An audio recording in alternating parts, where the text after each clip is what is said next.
फडणीस आधी विरोधक संपवला आणि आता तुम्ही सोशल मीडियावरती बोलणारी माणसं संपवायला निघालेला आहात। तुम्ही महाराष्ट्रामध्ये अभिव्यक्ती स्वातंत्र्याची गळचेपी करून हुकुमशाहीचा उदय करायला निघाला आहात आणि त्याची सगळ्यात पहिली झळ तुम्ही बसवली आहे विठ्ठल कांगणे सरांना।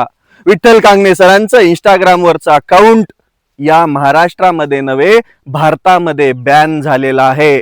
महाराष्ट्र शासनाने दिलेल्या लीगल नोटिसीमुळे इंस्टाग्रामने विठ्ठल कांगणे सरांचं अकाउंट भारतामध्ये दाखवणं बंद केलं आहे आणि ही सुरुवात आहे महाराष्ट्रातील जनतेच्या अभिव्यक्ती स्वातंत्र्याची गळचेपी करण्याची।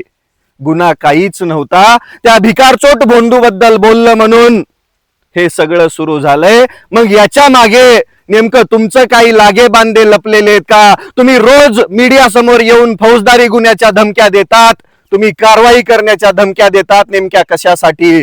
या महाराष्ट्रातील जनतेला सत्य समजू द्यायचं नाहीये का तुम्हाला?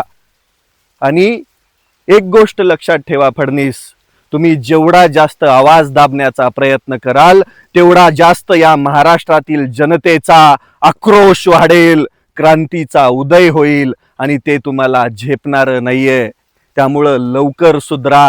ही जी अभिव्यक्ती स्वातंत्र्याची गळचेपी तुम्ही लावलीये ती पहिली बंद करा। भारतीय संविधानाने दिलेला अधिकार, सामान्य माणसाला दिलेला अधिकार जर तुम्ही हिरावून घेत असाल तर याद राखा या भारतामध्ये लोकशाहीनेच राज्य चालतं आणि तुम्ही कुठले तुर्रम खान नाहीयेत जे तुम्ही आम्हीच निवडून दिलंय तुम्हाला, आमच्यासाठीच तुम्ही आहेत, तुमच्यासाठी आम्ही नाही।